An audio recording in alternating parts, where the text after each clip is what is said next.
Well, thank you, Paul, and welcome to another Saturday, a beautiful Saturday here in Metro Detroit. We are joined by the one and only Kayla from RC Heating and Cooling. Kayla, how are you doing today? I'm tired. Are you? Yeah, I don't know. I just can't wake up with this season change. It's interesting that you don't like the change of seasons. No. And you're in a business that's all about Season changing. changes. Yeah. I know. So business, yes, we love it. Right. Because we need to make sure that we're maintaining all of our customers and everything's getting updated for the colder months. And that's all fine and dandy, but I just don't like cold. Okay. Personally, I just don't like it. Well, as the owner of RC Heating and Cooling, I will let you talk with your therapist about that and figure out all the issues that are going on there. Hey, you know what? Here's what I'd like to do.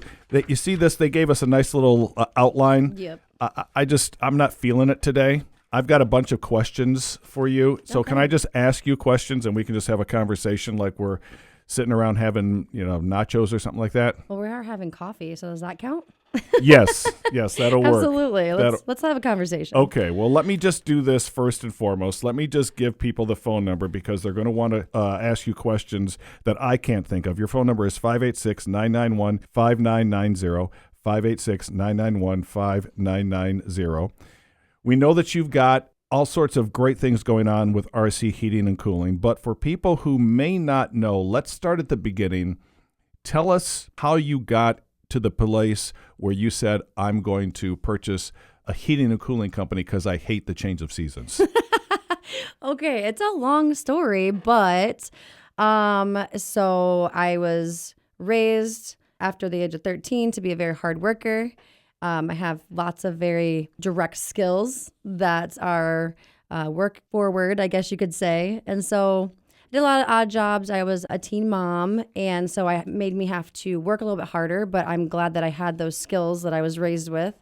And then I went to culinary school, which is kind of crazy. I love cooking. Really? Yeah. Okay. Just a cooking schedule was not good with a baby. Yeah. As a single parent. Well, as a single parent, a teenage mom, the one thing that I think of when you say that is it really forces you to make sure your priorities. Yeah. The world changes. It becomes very clear what you need to do, and you get an incredible ability to focus. Is that Yes, fair? organization, calendar, charting, check marks, all of the things is definitely something that I learned very quickly to be able to make sure that everything was done in a day. Mm-hmm. So I did that for a little while, and then I ended up working for a car wash manufacturing company once I moved out here because I'm originally from Ohio. Mm-hmm. Ohio. Not during football season. Not a good call. But move on. We're moving. We're moving. So I moved out here. Worked for a manufacturing company. It was very high pace, long hours. It was very far away from my home. My daughter was in daycare from 7 a.m. to 7 p.m. It just wasn't advantageous for her growing and in our relationship or anything like that. So stopped working there. Took a little vacation with her. Came back, kind of sat on the couch and looked at her. I'm like, well, bae, mom should probably get a job. So I looked on Craigslist and found something that was like 9 to 5, a little bit easier with a child, and found a Craigslist ad for a HVAC secretary and applied online. They got my resume and I went in for an interview and Ron's thing was, can you answer phones? Yeah. Can you clean a bathroom? Depends. And he was like, all right, you're hired. So I started that following Monday and kind of just took over from there. I realized that my skill set was a lot more advanced than just answering phones and cleaning a bathroom. Sure, yeah. Kind of took over a little bit. Okay. Became the office manager very quickly and did a lot more for the business on the accounting side and things like that. And then eventually Ron was basically working for me, which was the previous owner. Right. So that's where I got to that. And that's how this whole thing began. That's how it began. That's where it started at the very beginning. It was September 16th, 2000 and I want to say 11. It's weird because I remember like the smell of the morning, the day. It's like the weirdest thing because I don't really remember much. Yeah. Like in my everyday life, but the day, what I was wearing, what I walked into, the way the desk was set up in the office, the old office because we've moved offices. I don't know. It's maybe because it's part of it's the beginning of my story. Sure. Essentially. Well, I think a lot of it has to do with you really bringing to life the American dream. A lot of people want to open up their own business and be a boss lady or be a boss man, right?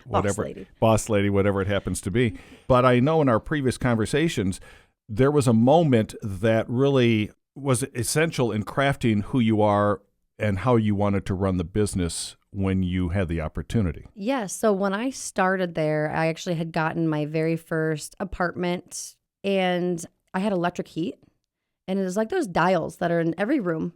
And I was like, oh, it's a little square box. And it's a dial. You just turn it this way. And I was like, okay, so it says, 40, 60, 90, and I'm like, oh, that must be temperature. I had no idea. Mm-hmm. I didn't Google it. None of the, because that's everyday life, right? Right. I just turned on each room. I'm like, all right, my daughter's room, let's put it at 75. My room, let's put it at 60. And I just did every single room in the house. I think even the bathroom had one. Mm-hmm. About a month goes by, and I get my very first DTE bill, mm-hmm. and it's $3,000. And I cried. I was like, I don't know what this is. This can't be real. Are you sure? How is this even possible? How can an apartment create $3,000 in energy? Like this, something's broken. So I call them and they explain to me why I'm pulling so much energy. And I still didn't understand. So they ended up sending someone out actually. And I was like, this is all I have. And I'm showing him, I'm like, look, it's these baseboard things and they're hot, And he's like, yeah, where's your thermostats? And I'm like, I don't know. And so he goes and he's like, these are thermostats. And he's like, you have these all set to 90.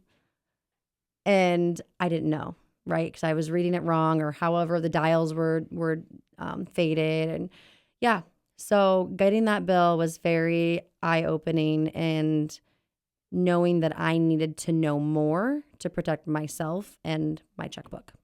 And so how does that inform your perspective when you decided that you wanted to be a business owner? Because I like to educate people so that they don't run into that problem ever. I do not want anyone else feeling that feeling of scarcity and uncertainty, uneasiness, fear, knowing that I didn't have $3,000 in my bank account. I don't even know if I had $300 in my bank account at that time. Knowing that I would not be able to put food on the table. I don't want anybody to ever feel that way. So this is my driving force behind educating people online, in person. People call me. I always try to get as much information to that person and simplify it as best that I can so that they don't run into that issue ever. I think it's, we started out really sort of laughing and all that sort of stuff, but all of a sudden I think we're in a very important point of our conversation, and that is that we've talked about this before, but with heating and cooling and with air conditioning, these are big mysteries that we have no clue how they work, and we really need to trust the integrity of the person that's coming out to tell us what needs to be done, what the problem is. And I really sense that that's an important value for you as well. Absolutely. Trust is very hard to come by these days. People are very quick to